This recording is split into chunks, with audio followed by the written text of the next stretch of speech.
Hi, welcome to Microeconomics for International Management. This is lecture 7. This lecture is on short-run theory of production. Before we proceed, a few words as a kind of introduction to the theory of production. First of all, when you think of producing things, we need to think of it as a kind of process. So if you look at the slide here, you can see that we've got some inputs like S1, S2, S3, Sn. These are inputs for production, and they get transformed within this function of production, FKL, into ready products, Q, quantity produced. You must have noticed those two elements here, those two rectangles, the upper one and the bottom one. K and L, these are capital and labor. What do we mean by capital? This is not about money. Remember, this is the greatest misunderstanding for any beginner studying economics. Money is not capital. What capital is actually tools, machines, buildings, equipment, everything that is aimed at producing goods. You could say capital goods are durable goods that are used for production. Labor, well, we all know what labor is. So we need both capital and labor to produce goods, to get this Q done. And labor capital, well, they refer to this basic division of economic resources. We know them. Capital, labor, land. So basically all raw materials or inputs in this process actually come from land.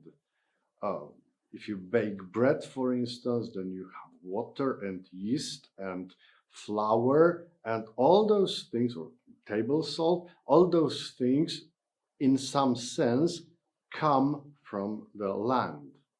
Then you need labor, human labor to bake bread, and you need capital like ovens, forms, mixers, this kind of stuff. Basically, both elements, capital and labor, are required in the production process.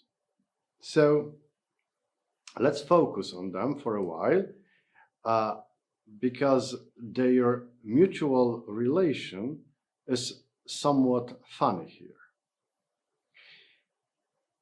When we speak of related goods, remember our demand considerations, right? We said prices of related goods may influence demand. What kind of relation we're talking about?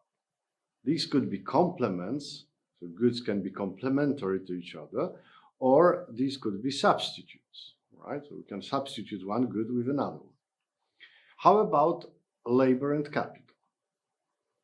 Well, in this case, this is more complicated.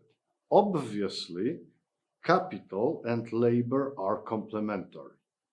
I mean, it is quite unlikely that you can produce something using just labor without any trace of capital. On the other hand, it is equally unlikely to get production done with capital without human labor at all. Obviously, we do realize that more and more processes can be automated, can be, well, there could be some robots, computers used, kind of replacing human labor. But nevertheless, for production to be done, you may need some or a lot of capital, but you need some labor as well.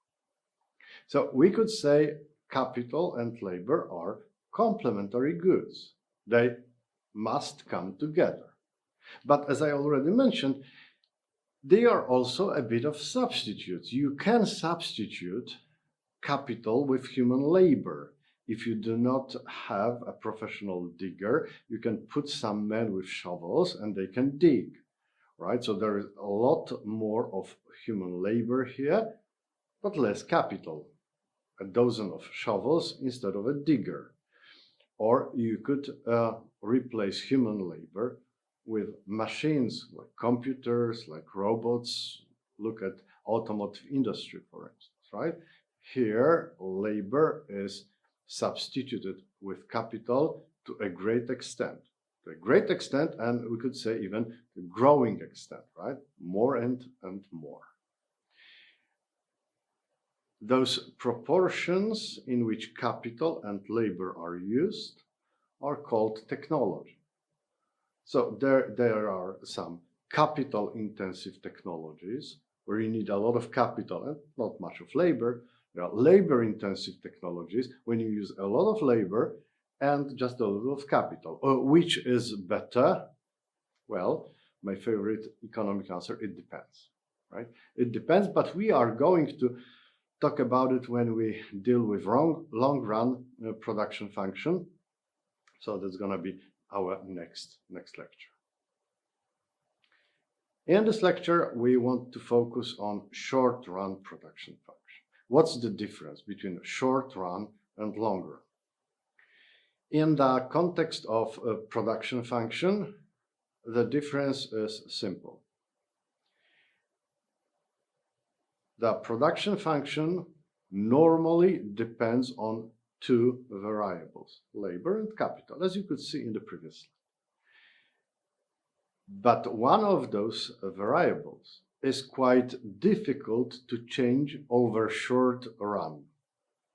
Therefore, we assume that short-run production function is based on one variable only, and the other variable is actually constant. It does not change. What is easier to be changed, labor or capital? Obviously, that is labor. I mean, it is enough if you approach one of your workers and say, "Hello, Mr. Jones, could you stay over hours? Could you work a bit longer, like 2 hours more?" That is very easy to obtain. 2 hours more, right? You get more labor. With capital, it is much more problematic because capital is something that you need to buy. You need to order it sometimes because it might be custom thing. Then obviously you need to get finance for that. This is more complicated, okay? So over the short run, we say labor can change, capital is fixed. Over the long run, well, anything may change. You can change labor, you can change capital, you can change both. That would also mean that when we said that proportions of labor and capital tell us about technology, then it means that actually over a short run, you cannot change technology a lot, right? How long is short run? So where do we put this threshold, this point that differentiates between short and long run? This is not an easy question to answer. Again, the most appropriate answer would be it depends, because it really depends on the particular situation, on the industry that we analyze. Take the example of a local shop. If you run a local shop, like grocery, and you decided that actually your shop is big enough to squeeze in another stand where you could sell some fruits and vegetables. What do you need to change the profile of your shop? Well, you need to perhaps employ another person, another shop assistant to deal with this part of your business. You need to order some scales, some new shelves, some cash register, for instance, okay?